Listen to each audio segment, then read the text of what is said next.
اعوذ باللہ من الشیطان الرجیم بسم اللہ الرحمن الرحیم السلام علیکم ورحمۃ اللہ وبرکاتہ۔ غوثیہ چینل پر خوش آمدید کہتا ہوں۔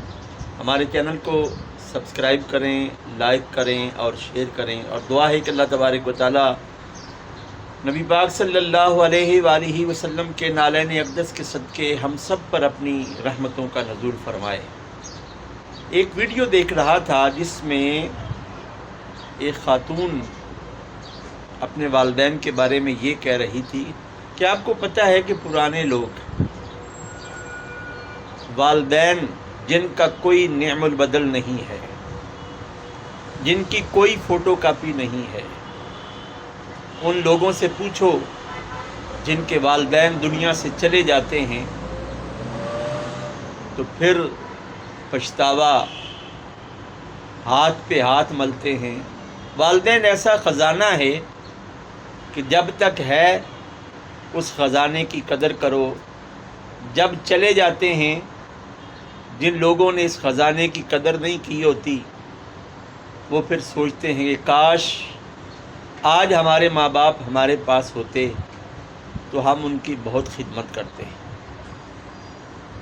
یاد رکھیے، اسلام دین فطرت ہے، اسلام نے ہمیں ادب سکھایا ہے۔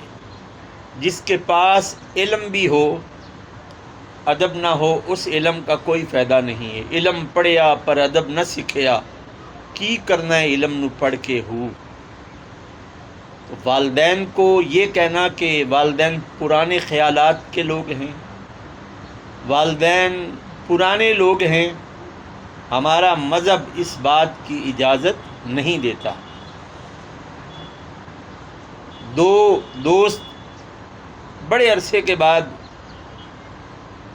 آپس میں ملے، ملاقات ہوئی، ایک دوسرے کے حالات ایک دوسرے کو بتائے، کہا کہ تمہارے بچوں کا کیا حال ہے؟ تو دوسرے دوست نے جواب دیا کہ پہلے وہ بیٹھ کے پیشاب کرتا تھا، اب کھڑے ہو کے پیشاب کرتا ہے، ترقی کر گیا ہے۔ یہ ترقی نہیں، یہ ترک گیا ہے۔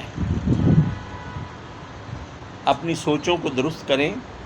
والدین تو وہ نعمت ہیں کہ نبی پاک صلی اللہ علیہ وآلہ وسلم نے ارشاد فرمایا کہ اگر کوئی محبت کے ساتھ اپنے والدین کو دیکھتا ہے تو اسے حج مبرور یعنی مقبول حج کا ثواب ملتا ہے۔